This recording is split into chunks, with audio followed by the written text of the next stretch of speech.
Good morning. On behalf of Attorney Karen Jimeno, I am Anne Asis Carilo. This is At the Forefront. Attorney Karen is already in The Hague since yesterday for the BNC exclusive coverage of former President Rodrigo Duterte's 80th birthday celebration, which will happen tonight, Philippine time. Here is the latest update from Attorney Karen at The Hague, Netherlands. I'm currently here at The Hague in the Netherlands, and right behind me is the ICC detention facility where former President Rodrigo Duterte is currently being detained. A few steps away from here is you see the area where Filipinos gather to show their support for former President Duterte. So it is within this metal barricade that people gather. This metal barricade was only added recently by the ICC, and I suppose it's to contain where people can congregate, because as you can see, the detention facility is right in the middle of a neighborhood.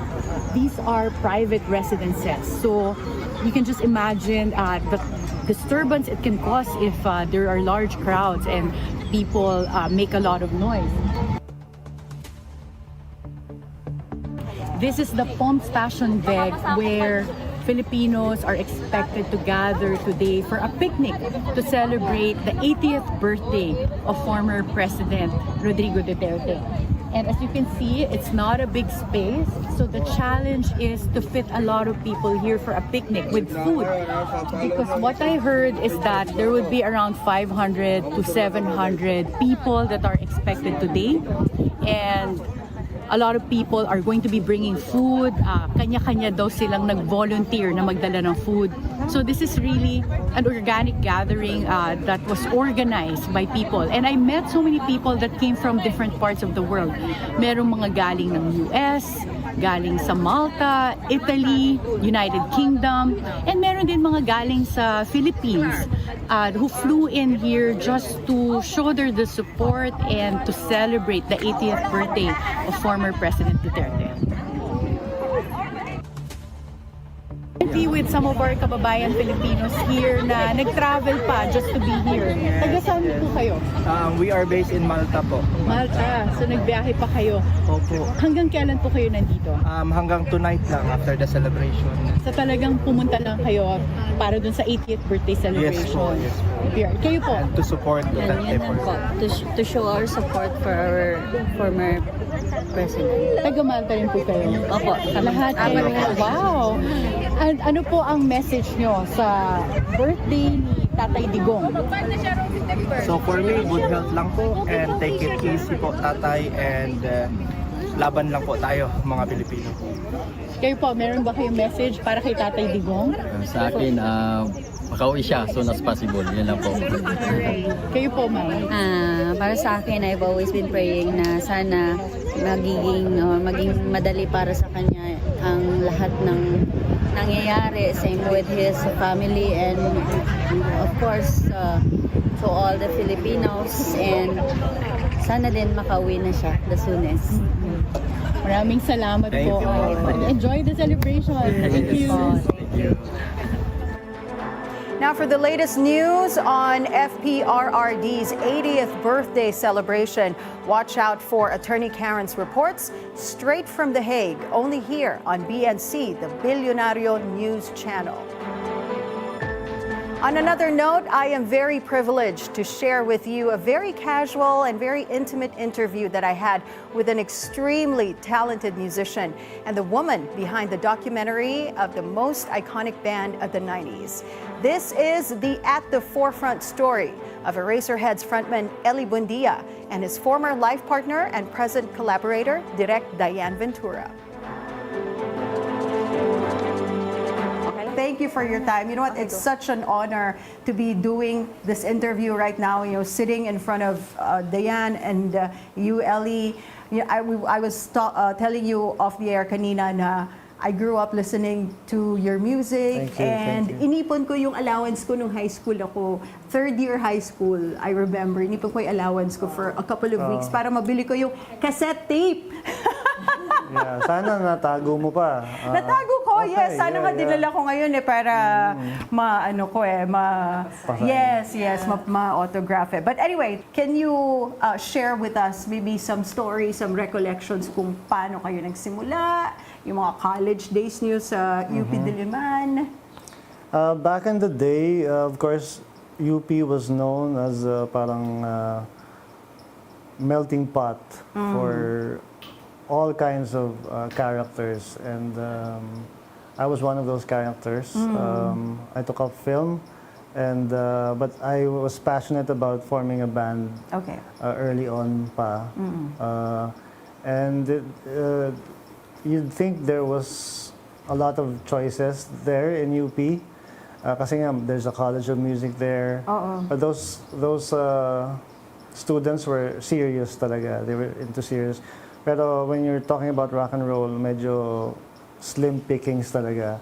So when I decided to form a band, I put up a parang wanted sign sa Kalayaan dorm. Parang wanted musicians for a band. Silang tatlo lang, si Buddy, Raymond, and Marcos ang sumagot dun sa ad ko. Yeah. And sabi ko, okay, since tatlo lang kayo, I auditioned them. I like naman what they were, their attitude and their parang passion also. Right. But I was on the fence about whether or not it was a good fit for me. But then later on, since wala na talaga ako mahanap, kasi tatlo lang silang sumagot. I kind of settled on them, and they formed their own band, but their vocalist left them also, so kami na yung nagsama-sama. And paano lumabas ng UP, yung kasikatan ng Eraserheads? So, syempre, nagsimula tayo within the campus, and then later on, you guys were everywhere. Yeah, well, buti naman, in Quezon City, there's a lot of parang venues where you could actually perform, and one of those venues was Club Dread in Timog, where all the great, most of the good bands in the 90s came from, like Collaborator, The Youth, The Dawn played there also. Basta, nandun talaga lahat ng alternatives. So, the owners kind of adopted us kasi no one would take us in. Even Mayrix, who is known for rock and roll music, also wouldn't take us in. Sila lang yung parang, hey, you can perform here if you want. And then we did, and it snowballed into us recording our demo with Sir Robin Rivera, a UP professor. And from there, doon na kami parang na-discover ni Ed Formoso, our first producer, and BMG Records. Bakit nga ba Eraserheads, Ely, ang name that you gave the band? The name came from a movie by director David Lynch. It's a sort of an experimental film, and I kind of just like the sound of it because eraser and heads are two familiar words, and when you put it together, parang there's something else happening there that you can't explain. Could be a lot of things for a lot of people, and kumbaga that's the parang core of the E-head sound, like putting things together that don't fit really and seeing something new come out. Let's talk about yung challenges that you had to face when you were trying to make your music heard. Ano pa yung mga ibang challenges that the band had to face as you tried to get your music out there? The challenges were mostly, parang financial, dahil we really didn't have any resources. I mean, it's an expensive, art, expensive hobby. Tsaka maliit lang yung bayad sa mga gigs before. You need to fund yourself, yung pamasahe pa lang going to the bars and all that. Like I said kanina, I only had 50 pesos monthly, weekly allowance. Yeah. So I had to really use that sparingly. And guitars also, it's a good thing that we had friends who lent us their guitars and lent us their effects, pedals, yung mga ganon. A lot of friends helped out. So what was the lowest rate no Well, we gig didn't really get paid because no one came. It's also mostly friends, yung mga guest list lang yung nanonood sa amin. Siguro may 1 or 2 strangers there who actually paid to see us. What was the first gig na para sa inyo parang, ito, ang laki na ng bayad sa atin? I think yung pinaka first major gig naman was the one in Cebu, where we supported the Intro Voice. And that was the biggest so far. And that gig is actually documented in the song Combo on the Run. It was a really gradual thing that went on. So you take each parang victory, a small victory, like at face value, like, oh, you're doing an interview with this journalist. Parang yay, and then you're guesting at a radio station and they're playing you can play your songs there, and then yay, that's good. It's not like wow. I don't know, So parang little it's very accomplishments. very slow. It like took 2 to 3 years then of hard work. Okay. Did you have like influences, yung mga bands that you idolized before during that time? When it comes to the 4 of us, I think we all agree that we really love The Cure. Yun talaga yung parang influence namin sa songwriting and being a band. Are there any memorable gigs that you remember, yung mga early years pa? The early years, siguro the one in Amoranto, which is the parang first of its kind. Para siyang comparable to Woodstock. It was held parang music festival. Amoranto Stadium sa Quezon City. Nandun What lahat year was this? I think it was 1994, yeah. Nandun lahat ng mga kasamahan namin sa Club Red, yung mga na-discover na rin ng mga record labels, and even our influences like Juan de la Cruz played, yung mga friends namin like si Francis M played. So it was really a great festival. One of the first of its kind.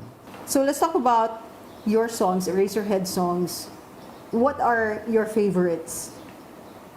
Is there like one that you parang ito talaga yung lagi kong i-play? Something that's memorable for you? I never get tired of playing Alapap because it's a great it's great for opening a set. It's also great for closing a set. It's an upbeat song and there's a very good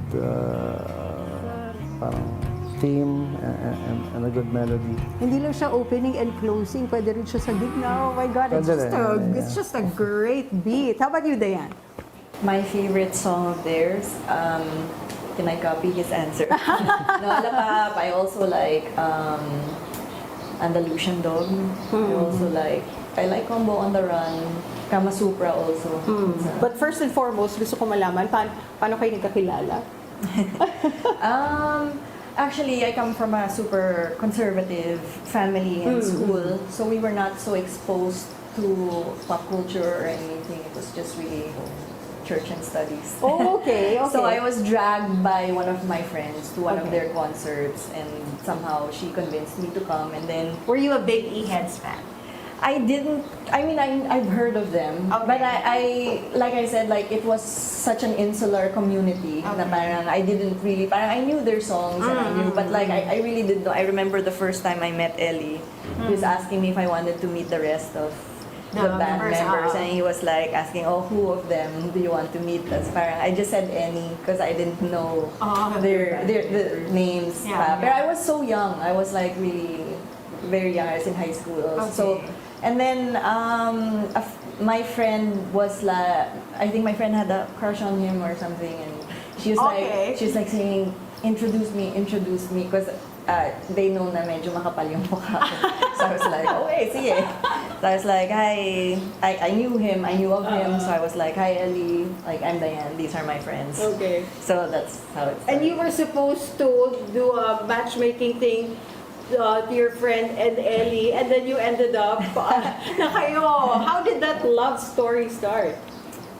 No, I didn't play matchmaker. At the end, parang I think not crush, baka magalit sa akin. More like idol. You know? Okay, everyone yeah. I think everyone had a crush on him also because of how incredibly talented he is also, and he had such a presence. Wala lang, parang we started off hanging out. We started hanging out, and then parang realized we had the same taste in films, The Jerk.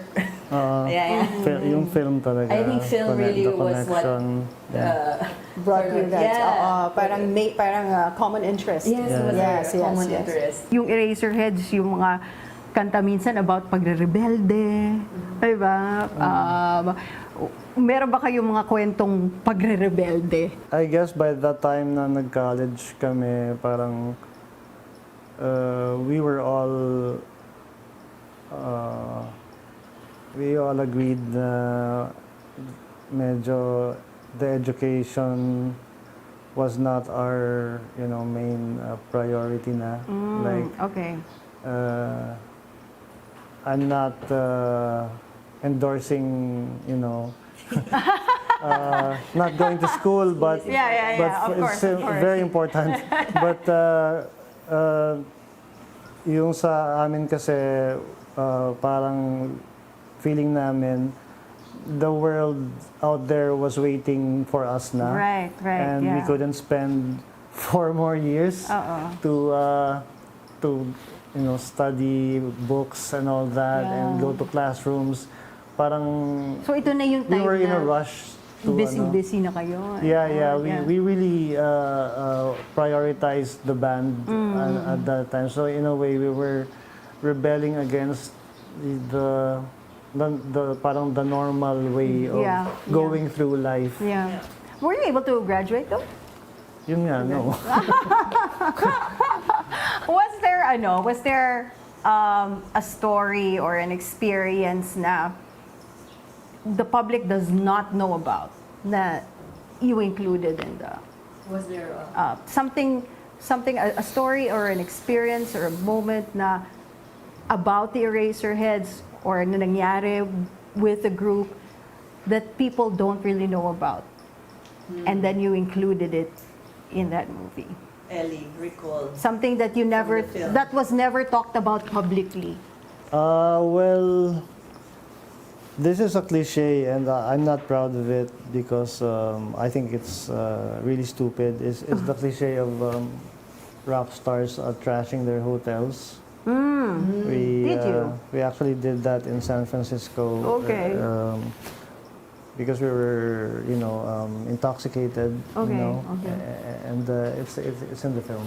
Yeah, I actually did not include that. That was eventually did not make it in the film. So we're hearing that for the first time. They trashed their hotel rooms. They were like really being these, spoiled rock stars, and the police were called. And Yeah.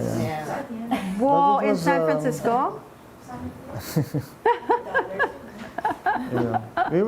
We didn't do it deliberately. We were under. They were the under. You were just having fun. Under the influence of fun.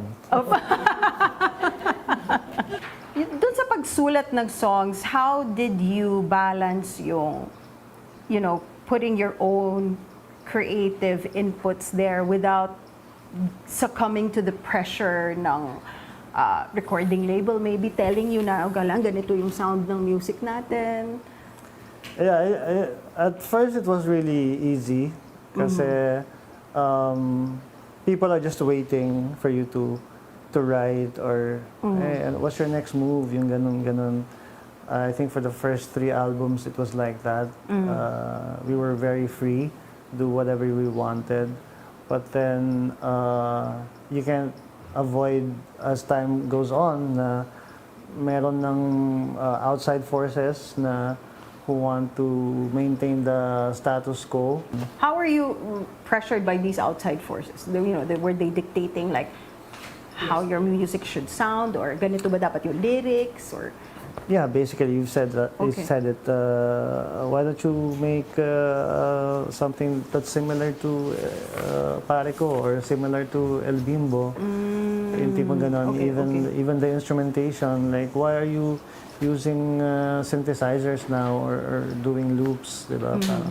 Yeah, it's a tough thing to for an artist to and of course you're also aware na you have a responsibility then because you're parang in a contract with these people. And it was hard. Did it ever come to a point also na parang you already had too many shows booked and they were just really pushing you to like? Yeah. We really kept on going. Na parang bahala na kung sino yung last man standing dito. Just work. We never took for granted the fact na we could be out of work at any moment. So we just accepted all the bookings. Yung mga lagare, we also did that, like three shows a night, five gigs a week. Oh my gosh. Yeah, we didn't take any vacations at all. So parang naging combo on the run yung yung life nyo now during that time, right? Again, I don't want to sound that I'm complaining. Of course, yeah. But it still takes its toll. No matter how much you love what you're doing, you don't realize na you're parang overworked na. Speaking of which, you had a couple of health scares yourself, right? 2007, Yes, and I believe that that's the result talaga of the lifestyle I led during that time, during the busy years. Lack of sleep, unhealthy diets, mga ganun. You had 2 angioplasty I had procedures, 2 2007, and then the third one I think 2008 was during the show, the concert. During the show, Yeah. How are you now? I think I'm good. Okay. I'm trying to be really healthy. The one text that ended the relationship of the greatest band of the 90s. Ely Buendia texted to his bandmates, "It's graduation time." What is the version of Ely Buendia's story that led to this abrupt end of his working relationship with Raymond, Marcos, and Buddy? More revealing conversations with Ely Buendia and Direk Diane Ventura when At the Forefront returns after a short break.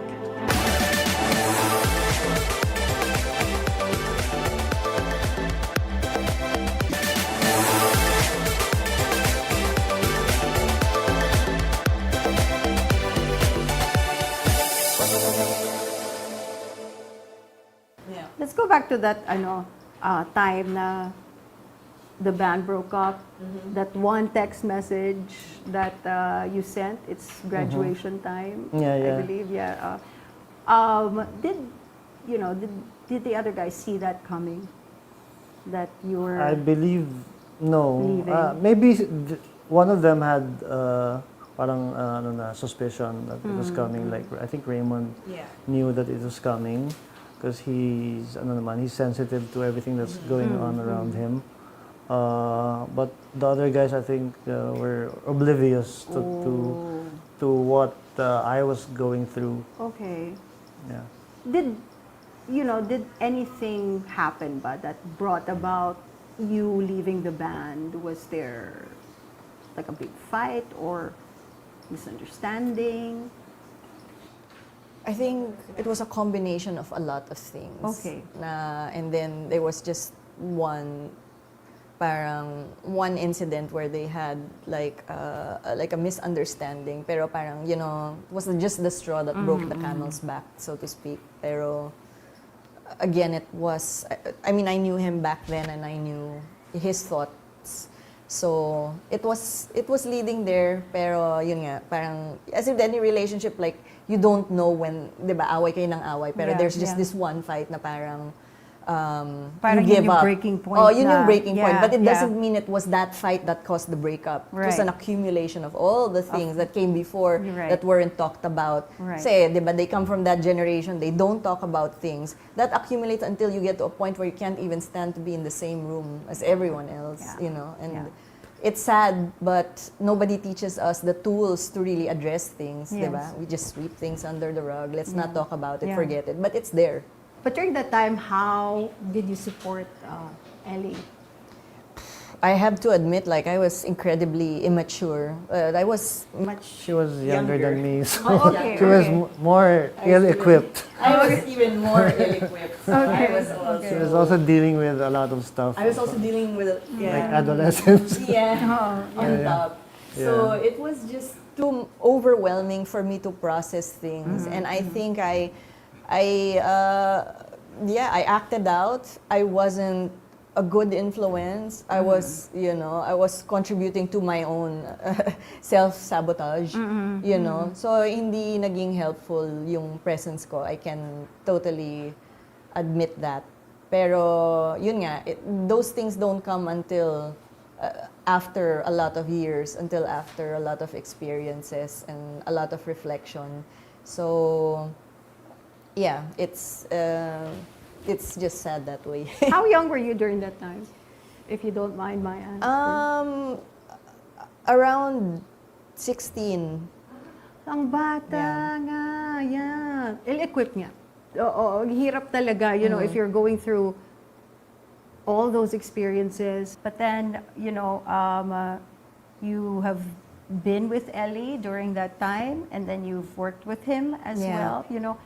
How is it like working with Ely Buendia, even after you broke up? He's a favorite collaborator. Obviously, we wouldn't have lasted this long also in terms of work relationship if I didn't trust or admire him. And I just have this to say also, like, Ely as a family, as my family also, is an even better than him as an artist.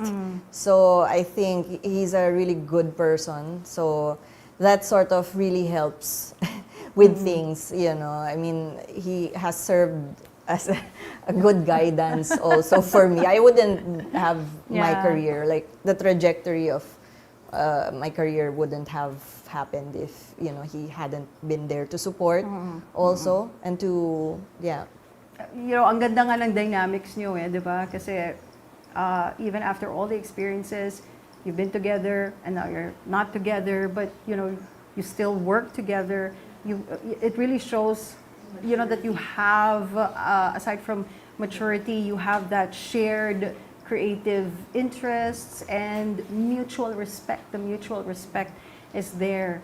Are there any regrets? Some things that, you would, when you look back on those things, naiisip mo, I wish I could have done differently. Oh yeah, there's a lot of things that I would have done differently, but yun na yung sinasabi na lang, is it really worth to change things? I mean, I'm this way now because of those experiences. Right, of course. Yeah, good or bad. Right. So in the end, like you said, you just really have to accept what you are now and not parang dwell too much on the negative side and find the positive side. What was like the main driving force for you to like put together this film? It was during the process of staging the 2022 concert. We were coming out of a pandemic. Tapos Right. yung political turmoil, and I think Ely was one of the more vocal sort of artists that wanted to encourage people to go out there and exercise their right to vote. And then parang, you know, the loss of Lenny, for example, him wanting to lift the spirits up of people after the loss. Also, I mean, those are like perfect ingredients for something special. So I was like, it was a strong force. I can't explain it. I was just like, this has to be documented. And yun, I was really lucky that, you know, Ely allowed me to force him to to be part of the documentary. You know, I like nga yung ano, sa trailer it said na you got together because your music was needed to heal a divided nation, and in the process, you were also healing yourselves. How is the relationship now between, you know, the four of you? After the last show noong 2022, we made sure naman talaga na before we stepped on stage to perform again, all our differences were settled. Or even if we didn't talk in detail about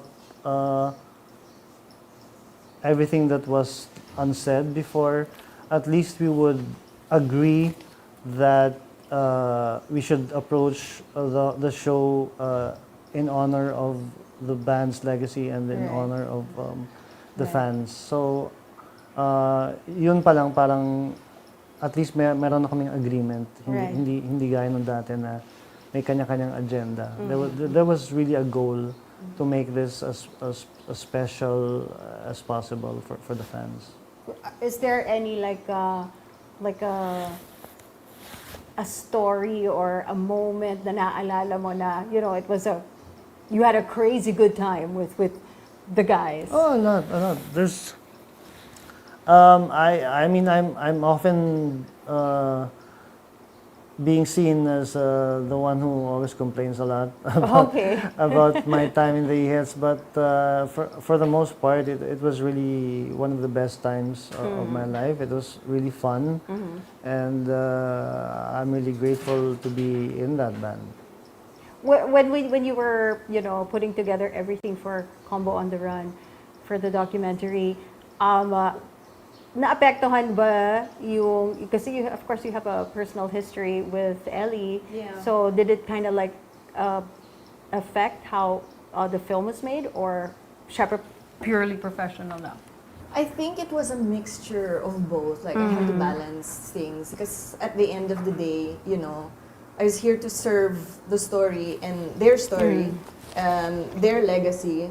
So I guess a part of me also, I mean, there had to be some passion into this. I mean, it was almost 3 years in the making. You know, for you to commit that much time to a project, you'd have to have some sort of love for it. Why did it take so long? It took so long again because the 2022 concert, they set aside their differences, obviously. But an automatic friendship does not result from that having a common goal and making that decision. And so I had to sort of follow the evolution kasi they were continuing to have like a professional relationship all throughout.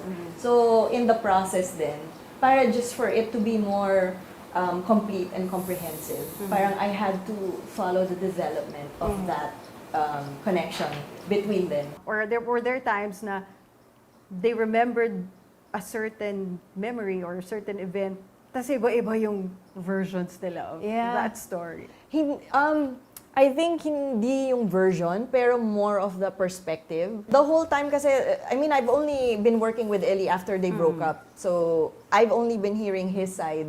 And his side, of course, it's very valid. So, I was always like, agreeing to it because, you know, I acknowledge the validity of it, of his feelings and of his, you know, like thoughts behind it. Pero after, yun nga, I saw everyone else's take on it, I realized na, oh my God, you know, it's their Iba truths pala. also Yeah. are just as valid as Right, Ely's. right. Different perspective, but the same, in terms of, truth and reality within their experience. It was also true. So that was like a big surprise also. More like shock for me na parang, oh my, yeah, it just made me realize how limiting sometimes we can be in terms of processing situations, because we are just, we're coming from a certain bias, we're coming from certain, You're like, just looking at one side of the story. one side of the story. And- yes. yeah. Oo. Yeah. Did you discover, syempre, you've known them already for a good number of years, but did you discover anything about the Eraserheads or any of the members that you just found out while making this documentary? How incredibly sensitive and insightful they are actually. Parang when I was hearing their sentiments on what was going on, parang all of them had this common feeling of, parang intuitively I felt that they wanted to fix things, but they just didn't have the tools to talk about things. Okay. So actually, even though I knew them already, parang I had a newfound sense of deep appreciation and respect for them, just the same way as I started off. I was a fan of Ely as a person before I became a fan of his work. Okay, So, okay. ganun din yung nangyari in the process of making this documentary. Na I appreciated them as people, as humans. And then, the work even more so, of course. In the movie, Diane, was there a particular story or experience ng guys na you had to edit out, but you wish sana nalagay ko pa rin sa movie? Oh, there are a lot of those. Originally, this was supposed to be an episodic documentary. That's how Okay. much footages we had. We had like 8 terabytes, 12 hard drives, each. So we could have made 5 films and still episodes. Pero at the end of the day, parang I had to make the hard decision to let go of some some of those really interesting things. I mean, they're brilliant people. Of course, they will always be saying, brilliant things. And but I had to commit to the story and the through line. So just with that, parang that was my compass. So anything that didn't serve that story, I had to Let go. Let go, yeah. Were there stories that were difficult to tell? Certain experiences na parang, ang hirap nito ikwento sa audience. What I call the Cold War. The Cold War between the band members after we broke up. Parang, everyone was trying to, I guess, first of all, outwork each other in terms of output, and there were, of course, words that are said either through the media or through other people that naririnig mo, and it was like Russia and the US. Parang, it was really a Cold War. Yeah. It was cold, we were cold to each other. Yeah. Let's Well, go back that was hard that was hard to relive. to relive. Yeah. How did this change your perspective on music and on life? It changed a lot. First of all, I don't take myself so seriously now. Okay. I don't take life so seriously. I try to be as grounded as possible and not let everything that's going on around me, even now, na parang bumabalik na naman yung parang that kind of attention and the work involved and the responsibilities. Parang I think like what Diane said, I think now I have the proper tools to deal with things like that, which I didn't have then when I was in my 20s. Yeah. When you're watching the documentary, syempre may mga footage doon from years before, and then you're seeing your younger self. How do you see your younger self now through the lens of, kumbaga parang a wiser Ely Buendia? Well,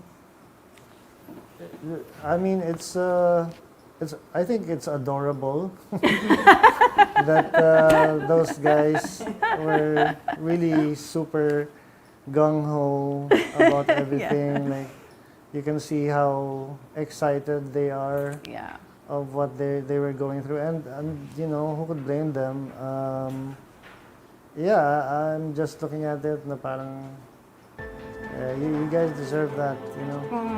The biggest surprise announcement that all EHEAD fans have been waiting for after more than 2 decades from the band's breakup. More soulful conversations with Ely Buendia and Direk Diane Ventura when At the Forefront returns.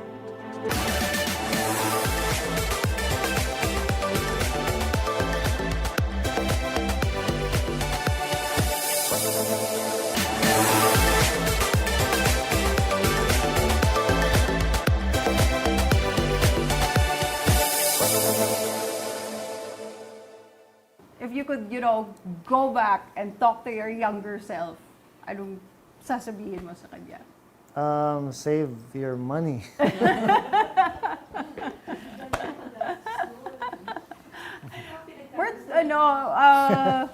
Save your money. No? Pero ang hirap din naman kasi mag-save ng money kasi syempre, you started out na hindi nga kayo binabayaran sa gigs, right? It was an expensive career path, kumbaga. Even old people, some old people don't know how to, deal with money. That's true. Yeah, I would have told them, hey, I know this financial consultant. That's why there are financial advisors. Yeah, I can give you his number. Anong crazy thing na na-discover mo as you were interviewing them, yung mga topak nila, kumbaga? I should ask Ely that. Yeah. Ano yung mga topak na na-discover mo? I think I'm a normal guy. Topak. Sige, from the film na lang. So, for example, when Raymond said that, like, he would like, sort of, mess up playing during gigs. I think people thought na he was being like a rock star or like a brat. Pero he was coming from a place na I think he was just upset with how things were, that he was that it manifested in his playing. So those things, or Marcos, for example, actually were actually taking so long in the studio that everybody would be so annoyed that they would walk out from recording. Ano ba naman yan? Parang ang tagal naman Pero actually Marcos admitted that, I wanted to know if my guitar playing made them happy. So I guess that might be the reason why he was spending so much time in the recording room, because he was trying to please them, and had they known that that was the reason behind him taking so long, I think there would have been a different reaction to it. It wouldn't have been like, oh my God, it wouldn't have been anger. When you create music, not just for Eraserheads many years ago, but also now, because you have your own music career, of course. Congratulations, by the way, because your album has reached 1 million streams on Spotify. Billion. 1 billion streams. She's talking about the solo. The solo. Yes, yes. Bagong release. Okay. Yes, But million is still. Yeah. Congratulations. Thank you. When you're making your music, can you walk us through like your creative process? Does it start with an idea? A memory? Most of the good songs just pop into my head. I guess when you're writing for so long, things just parang come subconsciously. So, kumbaga, you train yourself to accept those inspirations. Like melodies pop into my head while I'm just, watching TV or reading a book or watching a movie. That's how well trained I am, because I've been doing this since I was a kid. I've been humming melodies since I was a kid. And those melodies are always vetted, kumbaga, unconsciously, because if that melody sticks around, I don't really record my ideas initially. Pero, halimbawa, when it's a couple of days and that melody is still in my head, then that's the time I know, there's something here, and that's when I record it. Yeah. And then from there, it's parang the next difficult step, and for me the most difficult step, is trying to fit in words into that, and coming up with a cohesive idea. There's a melody, and there's the lyrics that parang complement the melody, and that's where it gets really, really hard. And you have to parang do a lot of versions of the song. Yeah. It's like filmmaking. You have to edit it, and you have to get a nice performance, and you have to like feel it and be passionate about it. Right. Yeah. How long does it usually take, to come up or to create maybe one song? Well, back in the day, it was fast. I famously said that El Bimbo took like 5 minutes to write, and it's true. Okay. I would finish a song from commuting from UP back to my house in Las Piñas, and that took like an hour or so. That was the fastest song that you ever created? Yeah, that was El Bimbo was the fastest song. Okay. Now it takes siguro a month for me to write a whole album. Like Method Adapter took a whole month to write the songs. How about the longest time that it took for you to create a particular track? Wala namang parang super long. It's just there are songs na I would leave parang in the archives because I thought na hindi pa masyadong hinog. And that's mainly some melody na needs working on, or a lyric that needs working on. So that could take like months or years, depending on if I decide na to parang work on it again. I know that your son, Ian Drake, if I'm not mistaken, yes, he's followed your footsteps. He's also in the music industry. He's part of Nobody's Home. And he appeared alongside you in a couple of your shows, I believe. Right. Any collab in the works? Have you ever thought of maybe creating a song with him? Maybe, but he did. He's a really good artist in his own right. He writes really well. It's so different from your my style. Yeah. He has his own style, which I love, and he can sing really well. He's a backup vocalist in one of the songs in Method Adapter. Okay. And he's writing his solo album right now. So, wow. I'm just letting that be. I don't want to be a stage father. Okay. And I want him to be free, especially from the shadow of my career. Your career. And that's right. I think that's the best way that I can help him. Now, going back to Combo on the Run, if there was one lesson that you want your viewers to take, to be the key takeaway, from watching this documentary, what would it be? There's a lot. Can I have two answers? answers? Yes. I think importance of expression. That's primary, and then another one would be redemption and second chances and growth should be available to all if there's accountability, remorse, and a willingness to change oneself to make themselves better. I think that should be, that's worth considering, forgiving and hearing out. Yeah. So let's not, let's put the brakes on sort of judging so harshly, I guess, Yeah, especially if it's family or, Or parang, friends. let's Yeah. listen to each other. Ellie, how about you? I think maybe to be more tolerant of other people who don't share the same values as you. I know this can be very difficult, but just parang I think you just really have to hear out. At least give them the chance to voice out and express their ideas, Right. which may be different from yours, and from there maybe you can find a common ground.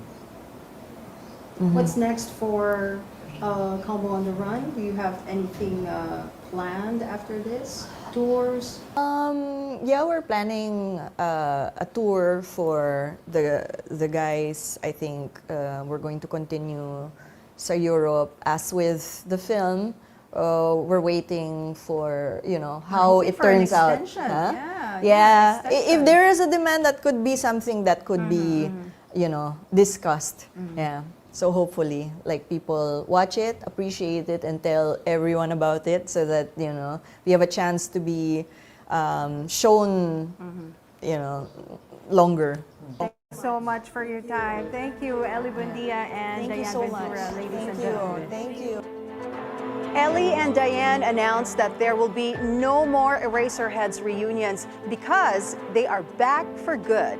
Watch out for their new song and their upcoming Eraserheads Electric Fun Music Festival this coming May 31st, 2025 at the SMDC Festival Grounds in Pasay City. You can secure your tickets now through Palawan Pay. Let's show our big love to the Eraserheads this May. Be timely informed, be insightful of the news, always stay at the forefront. Join us on Monday for meaningful conversations that's good for our hearts and soul. On behalf of Attorney Karen Jimeno, this is Anne Asis Carilo. Thank you for spending your hour with us.